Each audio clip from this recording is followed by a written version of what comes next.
Hello, this is going to be a long video, but I have a lot to say, so bear with me. And we are now many who are safe and released from imprisonment and absurd mistreatment, but many of our comrades from Global Smooth Flotilla are not, and they need to be released now. But most importantly, we are not the story. Thousands of Palestinians are currently being held in Israeli dungeons without a trial, hundreds of which are children. Millions are living trapped under an illegal siege in an apartheid state and occupation, who are being systematically starved and bombed to pieces. Basic societal infrastructure is being targeted and destroyed, and Palestinians are being systematically deprived of their very basic rights and means to survive, such as producing their own food, controlling their own territorial waters, and children being able to go to school. And the whole world knows that this did not start on October the 7th, 2023.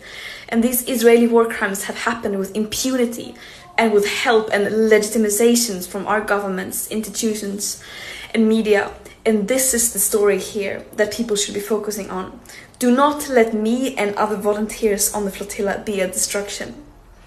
And the Global Smooth Flotilla is about solidarity with Palestinians, international solidarity. And what Israel did was mainly not to illegally abduct us in international waters and abuse us in prison, but it was that it stopped a humanitarian mission and violating international law by preventing humanitarian aid from entering Gaza, a population that are being systematically starved by Israel.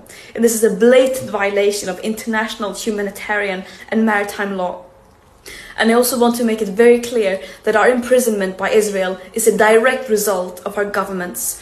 They keep talking about the importance of upholding human rights and international law and to get aid into Gaza. And then when we do their job, trying to do just that while being completely peaceful and abiding by international law, they fail to ensure our safety. And this mission should not have to exist. It is a last resort when all means fall short and when those in power fail to step up and do the bare minimum. States have a legal obligation to end their complicity in genocide, which the UN Commission now also has confirmed that it is. And this current lack of willingness to do so is a crime against humanity. Israel does not have immunity from international law, even though it might seem like it from their genocidal propaganda. No human being is worth more than any other, and that also applies to Israelis. It's absurd that this even has to be said. And just to have it said once again, of course we are not running errands for Hamas, nor are we terrorists.